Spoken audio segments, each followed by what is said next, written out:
Hello, welcome to the Motown India show. My name is Roy P Tharyan.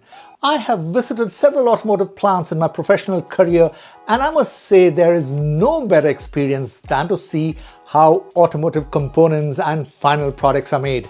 At Motown India, we have put together 12 videos that showcase the plants and products of some leading automotive companies.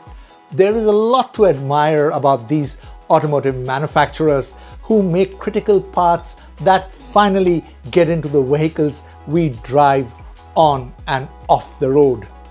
As for the plants making final products, well, these too are amazing the way they are made.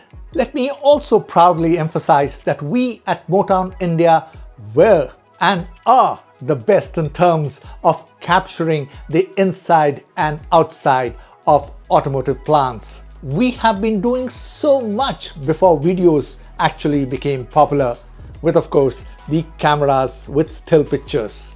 So after watching these 12 plant profile episodes, if you think your plant needs to be featured on the Motown India YouTube channel, do give us a shout at editorial@motownindia.com or editorial.motown@gmail.com.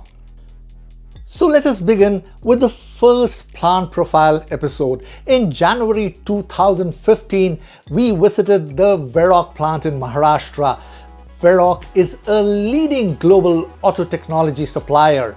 We had gone to interview their CEO, Mr. Tarang Jain.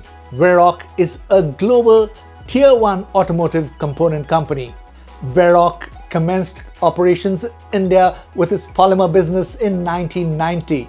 The company designs, manufactures, and supplies exterior lighting systems, plastic and polymer components, electronic components, and precision metallic components to passenger car, commercial vehicle, two-wheeler, three-wheeler, and off-highway vehicle OEMs directly worldwide.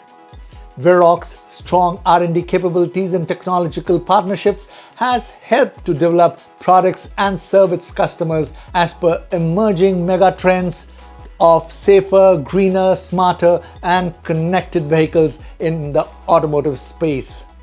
As a result, in financial year 21, the company clocked revenues in excess of rupees 113 billion or rupees 11,300 crore. Today, Varroc has plants in countries like Italy, Germany, Poland, Romania, China, Japan, Vietnam, and of course, India. In India alone, it has presence in 11 locations across the country.